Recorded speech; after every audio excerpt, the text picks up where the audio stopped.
Калпак кыргыздын улуттук баш кийими. Гери хан шайланганда башына ак калпак кийгизишкен. Бул анын акылы тунук, элине ак эмгек кылсын дегенди түшүндүргөн.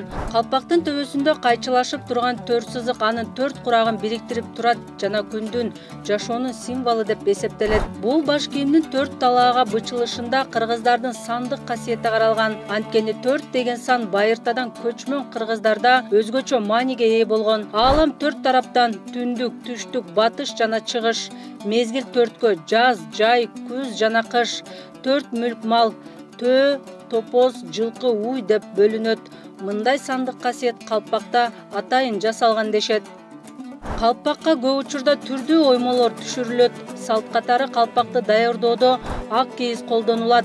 Дал ошол себептен бул баш кийим ак калпак деп аталат. Буга кыргыз элинде ак түскө ыйгарылган улук, таза, ыйык деген маанилери үндөш келет. 12 жашка чейинки балдардын калпагы адатта жашыл, көк сыяктуу ачык түстөр менен кооздолот. Ал эми бир мүчөлдөгүлөрдүн калпагы жашыл, 2 мүчөлдөгүлөрдүкү көк, 3-4 мүчөлдөгүлөрдүкү күрөң, 5 мүчөлдөгүлөрдүкү ак, 6 мүчөлдөн жогорку карыялардыкы ак кара түстө болот.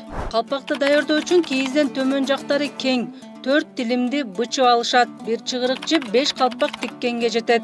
Бир калпакты уз 2 саатта тигип бүтөт. Калпактын кийизи тытылган уяң жүндөн жасалат.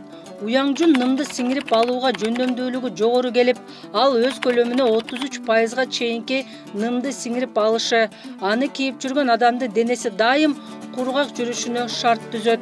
Жүндүн кылдарындагы миллиондогон аба жаздыкчалары суукта да, ысыкта да жылуулукту жакшы деңгээлде сактап турат. Мындан улам калпакты кыргыз эли улуттук баш кийим катары муундан муунга өткөрүп, башынан түшүрбөй кийип келет.